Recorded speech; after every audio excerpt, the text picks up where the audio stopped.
Hey there, how are you? I'm Jen Rice, and my question today is this is going to be quick and an easy one, I think, to answer is, but why should we be doubling down on relationships, social activities? Um, I got a good answer for you, several actually, but today I am in Panama City Beach. We are on our way back to Naples. We've been sort of in limbo for a little over the last week, as many people have, millions of people have, and my heart goes out to everyone. The last week, it has been trying, to say the least, right?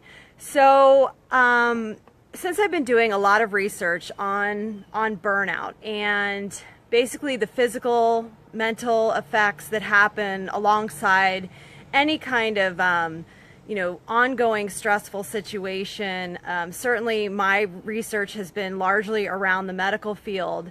And one article I came across that I really wanted to share today. Hey, Stacy, I'm so glad to see you. How are you? It's been a crazy week for us over here in Florida and on the whole Southeast. I know I really feel for everyone who's been going through kind of what we've been going through, much worse. Of course, we have not gone back home yet, but we plan to get home maybe on Sunday, I think. At this time, it actually worked out really well. One of my friends is actually staying in our house because we got power on I think it was yesterday or day before, and so she had been without power for days, so she and her husband went over to our house. So it actually worked out really well that we are here in Panama City Beach, and she gets to do a little AC. So I hope you're doing great, Stacy. I'm glad you're here. And hey, Jennifer, nice to see you.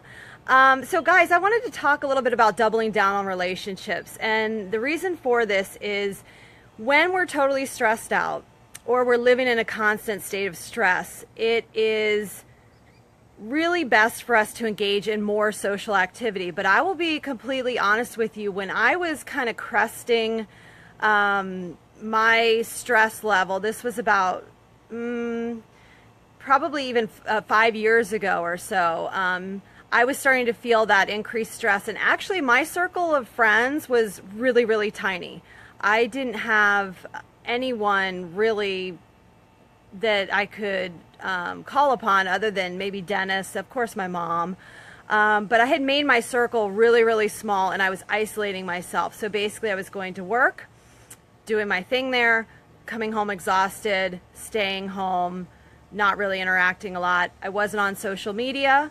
I was not on, I wasn't volunteering. I wasn't doing any sort of groups, nothing. I had very minimal female friendships that I would consider, something maybe of value to either one of us, right? So the research shows, though, that the increase in our social investments in the middle of stress is absolutely what we should be doing. So for example, even this whole last week that a lot of us have gone through, and before that, there was Harvey, and then there's always, even if you're not in a hurricane area, guys, and you're working and doing life, there's a lot of stress, right? So most of the time, a lot of us pull back and we isolate and we go into almost like a little protective cocoon. Whereas all the research shows, if we get out more and we engage more and we do more socially, that those are the people that rise above a lot of the stress and are able to continue on. And so because if social connection really is the prediction of our happiness, then it makes sense for us to do more and more social connection, right? So I think in the wake of what's gone on recently, certainly with Mother Nature, but then of course human nature, and the fact that all of us are running at this speed that is sometimes it's just the wheel, right? And it goes and goes and goes and goes. And I think for years, I know I compensated for years because of maybe age, things not catching up to me, who knows what. But when it did kind of all come to fruition, I look back and I can definitely see this time where I pulled back so much socially that I think it actually increased the speed at which I ultimately did reach sort of that, what you call like a burnout or overload point. So if you're currently avoiding certain social situations, or you're just really not connecting with new people, I mean, obviously if you're on Facebook here, you know, you're connecting in some way, but if you or someone you know is just not really connecting, they're super isolated, there are 4 things that we can do that'll help this. One is, when you're out and about, grocery store, coffee shop, anywhere, greet someone. Hey, hello. You know, hey, hello. Just greeting someone. You never know. There's, I think, a quote, I forget who it's by, but a simple hello can lead to so many things. So I do try to look in the eye to most people I see, say hello, and that's, you know, that's just something that I've started to do. You can also compliment them. If you're, I mean, obviously if you see something you want to compliment, I wouldn't just pull something out of the air, but most times, I would say all the time, there is something really fantastic about every human, and I'm sure there's one thing you could compliment someone on. Second thing is engage with people. So maybe when you normally wouldn't engage with people, waiting in line, you know, sitting around somewhere, maybe you're at a coffee shop or you're getting some work done, but saying, how are you? Or asking someone, you know, what do they think about, maybe you're somewhere and you see a TV, you're in the gym, there's TV, hey, what do you think about that? I mean, I'm not saying we need to get into these, you know, 45, 2-hour long discussions with people every time, but the more you're putting yourself out there, the more relationships and social interactions you're going to be having, right? Third one is really good, and really, really good, I think, for people that maybe aren't going to a job 9 to 5 or whatever their hours might be, but someone who's maybe out of the workforce. This has been really helpful for my mother, who's retired, is volunteering. And volunteering can grow your social circle. So, you know, finding something you love to do, finding a way that you can maybe serve people as well. You're going to meet new people, and that's going to increase the relationships in your life.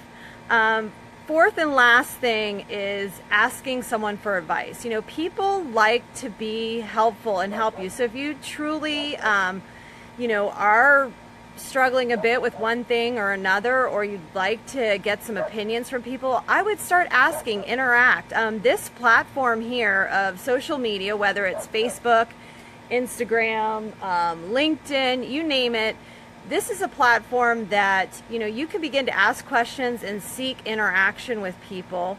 And then, of course, in person, asking people for their advice is great too, especially if you have a specific concern, maybe it has to do with you know, your landscaping or what have you. So it's all about, if our happiness that we have, and I feel like happiness to me is like almost, it's probably number one for me. I've always been a happy person, and I really try to protect that happiness factor.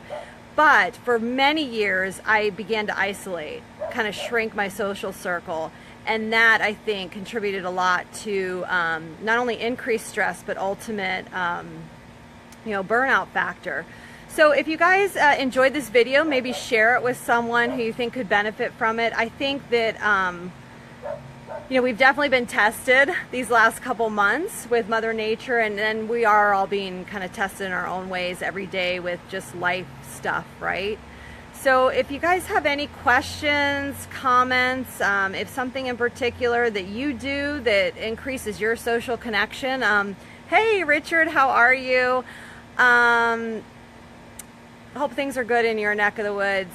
Yeah, I mean, Facebook, obviously a great social connector, right? We're all on here, most of us, or a couple billion people, whatever it is now. But I so appreciate you guys watching. If you like this content, I have a website, Jenn Rice International, and I also have a Facebook business page, Jenn Rice International, right here on Facebook. And I'm going to be diving more into burnout, specifically my experience as a medical professional, but I do think it kind of crosses against or crosses around caregivers in general. Certainly there are a lot of fields involved, but my own personal experience is more in the field of medicine. And I'm going to be sharing a lot on this topic. I've been doing a ton of research, and I have a lot of my content geared towards not only signs of, but prevention and addressing and bringing it more into the forefront. I think a lot of us hide behind the fact that we're supposed to be super strong all the time and not let anything get to us, and that doesn't really serve patients as a whole very well either in the long run. So I hope you guys have a great day. We're going to be here a couple days and then, like I said, go back, and hopefully by then my friend's air conditioning will be on too, so she and her husband can go home. But it all worked out well, and I hope you guys have a great day. Talk to you soon.